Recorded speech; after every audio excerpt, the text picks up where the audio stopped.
Good morning. My name is Martin Estrada. I'm the United States Attorney based in Los Angeles. 2 days ago, we stood before you to announce a sentence, a 35-year sentence against an individual who attempted to murder 2 Jewish men on 2 consecutive days. This crime was motivated by hate. As we told you then, our community will not allow itself to be divided. We will stand united against hate and bigotry in all of its forms. Today, we announce one of the largest takedowns in the history of the Department of Justice against a neo-Nazi, white supremacist, violent extremist organization. This morning, we unsealed an indictment charging 68 members and associates of the Peckerwoods gang, a white supremacist criminal organization. The Peckerwoods are involved in a wide variety of criminal activity, everything from drug trafficking to fraud offenses to firearms offenses, violence, and identity theft. But what truly distinguishes them, what defines them, is their hate and their animus towards racial, ethnic, and religious minorities. Let me describe this organization in more detail. The Peckerwoods criminal organization is based out of the San Fernando Valley area of Los Angeles. This is an area in the northwest portion of Los Angeles. This organization embraces the name Peckerwoods. This is a name that used to be a derogatory term for Caucasian people in the prison system, but since then this group has embraced it and takes pride in being called Peckerwoods, or Woods for short. Female Peckerwoods refer to themselves as Featherwoods. This group displays its affiliation with the gang and also its neo-Nazi ideology through various means. As you'll see in some of the displays next to us, they will often have tattoos that have the letters SFV, representing San Fernando Valley, and also, in their own conversations, representing the phrase, searching for victims. In addition, they collect Nazi paraphernalia. Nazi paraphernalia such as swastikas. They also collect things such as Confederate flags and other white supremacist paraphernalia. They display those through tattoos, through clothing, and in social media. They also will display the number 88, which is the numerical symbol for the phrase Heil Hitler. Just as an example of what this group stands for, I'll talk to you about a defendant named Ryan Bradford, who we charged and indicted earlier this year. He was a member of the Peckerwoods. When we arrested him and searched his home, we found he was selling drugs, he was manufacturing explosive devices and firearms. But in addition to that, we found in his home a treasure trove of white supremacist paraphernalia, including replica Nazi uniforms, posters of Adolf Hitler, and on top of that, he would post in online message boards threats to murder and commit genocide against Jewish people. In fact, when we searched his home, we found a notepad in the home that had written as its New Year's resolution, quote, "Bake every single Jew." That's what this group stands for. That's what the Peckerwoods are all about. Now, because their members will inevitably end up in prison, they have created an alliance, an affiliation with the powerful prison gang known as the Aryan Brotherhood. As many of you know, the Aryan Brotherhood has been subject to prosecution in the past. It is a white supremacist organization. Many Peckerwoods are also members of the Aryan Brotherhood. These Peckerwoods will commit a variety of criminal activity on the outside of prison. And then they will pay proceeds of this criminal activity to Aryan Brotherhood members incarcerated. This is known as a form of taxes. By doing so, the Peckerwoods have greater freedom to commit criminal activity outside of prison. In addition, they benefit from the Aryan Brotherhood's alliance with the Mexican Mafia. Because the Aryan Brotherhood has an alliance with the Mexican Mafia, the Peckerwoods have even greater freedom to commit crimes on the outside. Now let me describe the indictment in more detail. The indictment we unsealed this morning charges a racketeering or RICO conspiracy. This is against the leadership of the Peckerwoods. The allegations in the indictment are that these leaders would collect large amounts of dangerous drugs, including fentanyl, including methamphetamine, including heroin. And they would sell those drugs throughout the streets of Southern California and elsewhere.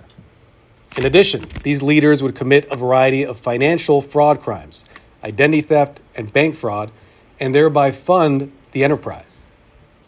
The leaders would also enforce the rules of the gang.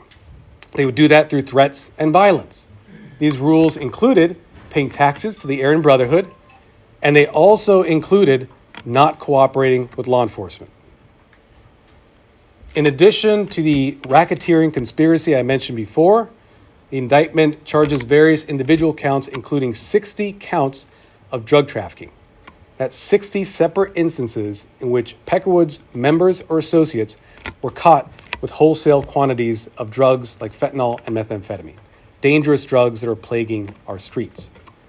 There are counts involving firearms trafficking, trafficking in firearms, possessing firearms illegally, and there are counts involving financial fraud, as I mentioned, identity theft and bank fraud, even COVID fraud. These individuals would lie in order to obtain money that was set aside for small businesses during the pandemic. Through the entirety of this investigation, law enforcement has seized large quantities of contraband and thereby already made a huge impact. For example, law enforcement has seized since 2000 97 pounds of fentanyl, 115 pounds of methamphetamine, and 125 firearms. The defendants we have charged face lengthy sentences. Just on the drug conspiracy charge alone, which includes most of the defendants, they face a mandatory minimum sentence of 10 years and a potential maximum sentence of life in prison. I should say the defendants are presumed innocent until proven guilty. Let me conclude. The core mission of the Department of Justice is to protect the public. Our office, working with our law enforcement partners represented here today, have always gone after the worst of the worst, whether that be organized crime groups, violent street gangs, or violent extremists. We go after the biggest threats. This group, the Peckerwoods, represents such a threat.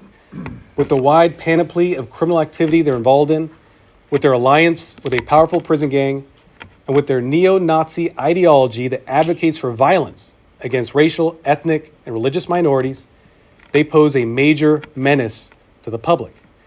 Because of that, we will not sit back and wait for the next tragedy to occur. We will take action, and that's what we're doing here. With this indictment, we are using every tool in the federal toolbox to make sure our community is protected, to protect the public, and to make our community a safer place. Now, I want to give thanks where thanks is due here. This was truly a monumental effort by law enforcement. We had a case that was led by the FBI, DEA, and LAPD, and did tremendous work in this case. We had great support as well from the Ventura County Sheriff's Office, Los Angeles County Sheriff's Department, the Simi Valley Police Department, and the Glendale Police Department. And I just want to emphasize the magnitude of what these officers and agents were able to accomplish here. Investigating this group, seizing large quantities of drugs and firearms, and thereby protecting the public. But in addition, this morning, and arresting dozens and dozens of these individuals, almost 40 of these individuals who we know to be dangerous. This was an operation that involved 1,000 agents and officers. It was well coordinated, and at the end of the day, everyone was left safe. We don't thank our law enforcement officers enough. They put their lives on the line and risk it all for us and for safety. But this is an example of where officers are doing everything they can to keep our community safe, and we owe them our gratitude. I also want to thank the Assistant United States Attorneys who were responsible for this investigation. That includes Assistant United States Attorney Reema El-Amamy. That includes Assistant United States Attorney Jeremiah Levine. It includes AUSA Alex Sue. I will now introduce and bring to the podium FBI Assistant Director in Charge, Akil Davis.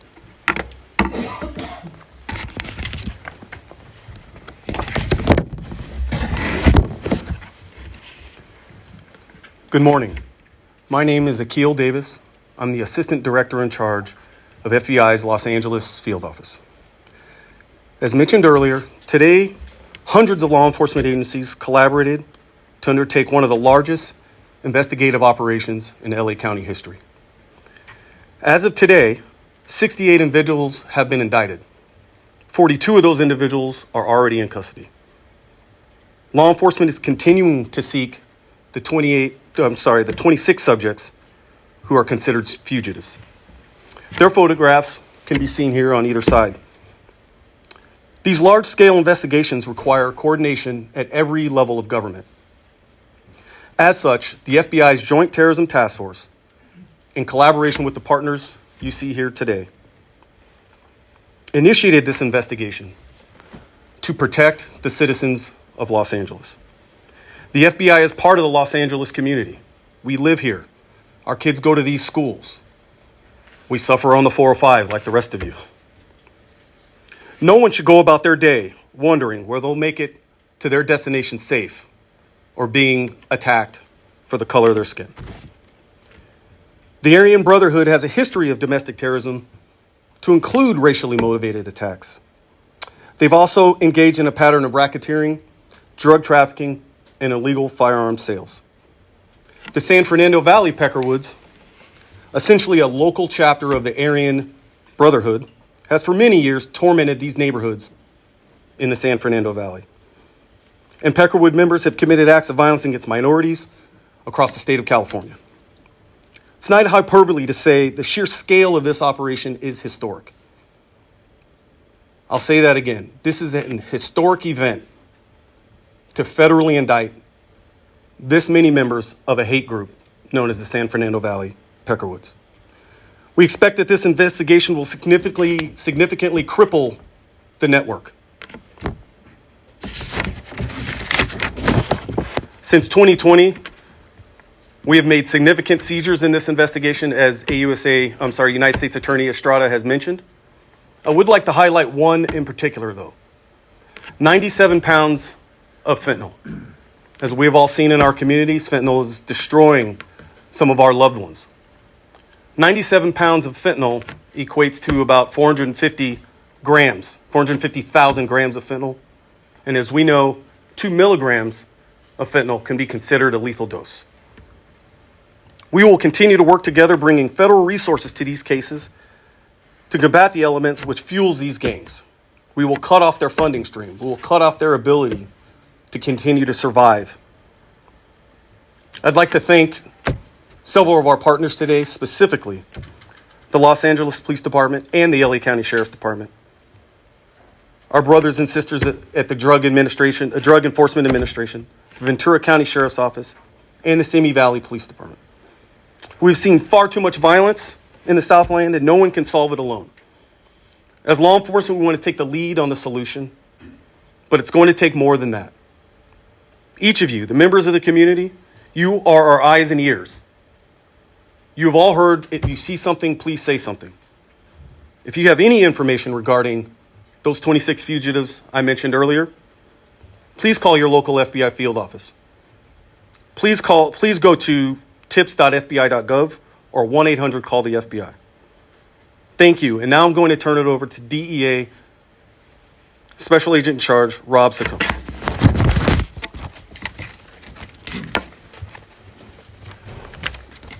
Good morning, everyone. My name is Rob Saccone. I'm the Deputy Special Agent in Charge of the DEA here in Los Angeles. The San Fernando Valley Peckerwoods, the Aryan Brotherhood, and their associates are fused by one thing: hatred. It appears, however, that the business of hate was not enough for them. Their criminal activity took on different forms. Driven by greed, as alleged today, they engaged in drug distribution, multiple fraud schemes, and firearms offenses. Operating from corners of the San Fernando Valley, they conducted their activities within and beyond the 818 community. Operation Hate 18. It's not just malicious individuals assembling to levy harm upon others. As alleged, their operation branched out in different directions to include drug distribution, specifically fentanyl, one of our country's most dangerous threats today. They engaged in COVID-19 fraud, unemployment fraud. They even set up a storefront, a fake drug treatment center, used to write false documents to get members of their group off probation or parole, defrauding Medicare and insurance providers. Thankfully, this crime syndicate expanded criminal activities caught the attention of our skillful and ever-vigilant investigators and law enforcement partners, who uncovered significant quantities of drugs, firearms, and bomb-making components. The large number of indictments and arrests today announced reflect our relentless commitment to dismantling criminal organizations that continue to harm our communities. The results of the investigation are thanks to the strong multi-agency law enforcement partnerships at the local, state, and federal level. The DEA thanks all of our partners today, and now I'd like to turn it over to Los Angeles Police Chief Dominic Choi. Thanks, Rob.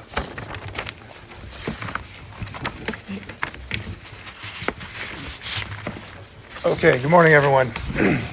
Just going to start by talking about LAPD's mission a little bit. Our mission is to safeguard the lives and property of the people we serve, and to reduce the incidence and fear of crime, and to enhance public safety by working with our diverse communities to improve their quality of life.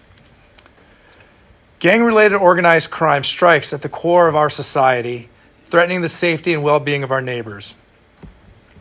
Taking the guns out of the hands of gang members, taking drugs off our streets, increases the safety and reduces the harm that these activities pose to our communities.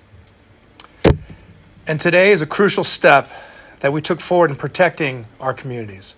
So today's operation, it was a powerful example of what can be achieved when local, regional, and federal partners come together for a shared mission. This investigation, which began, I believe, in 2021, under the leadership of the Los Angeles Joint Terrorism Task Force, involved a collaboration of multiple agencies. This was one of the largest violent extremist takedowns in LA, this city's history. The success of this takedown, it's a testament of the dedication of everyone involved, working together towards a single goal: making our streets safer for the families in the Los Angeles area and this region. I want to express my deepest gratitude to our partners, and I know you heard a few already, but I'm going to take the time to name all of them because it's a whole of government collaborative approach that made this task force, this takedown, successful. So I want to start with the FBI, the DEA, the U.S. Attorney's Office, the ATF, Department of Corrections, Bureau of Prisons, U.S. Postal Service, Department of Veterans Affairs Police, California Highway Patrol, LA County and Ventura County Sheriff's Department, LA County Probation, Beverly Hills PD, Glendale PD, Simi Valley PD, and the LA City Attorney's Office. And obviously our very own LAPD, our Major Crimes Division, our Commercial Crimes Division, Gang and Narcotics Division, and our Metropolitan Division. I want to thank all of them for the relentless efforts in this operation. Together, we are taking significant steps towards eliminating organized crime and other threats that impact the daily lives and the sense of security of the people of Los Angeles. I want to thank all of you for this partnership. This joint effort is a clear reminder of when we unite in our mission, we can make our communities safer and stronger. We remain committed to the vital work ensuring that the people of Los Angeles and this region can live without the fear of violence in their everyday lives. Thank you very much for your time. That concludes my comments.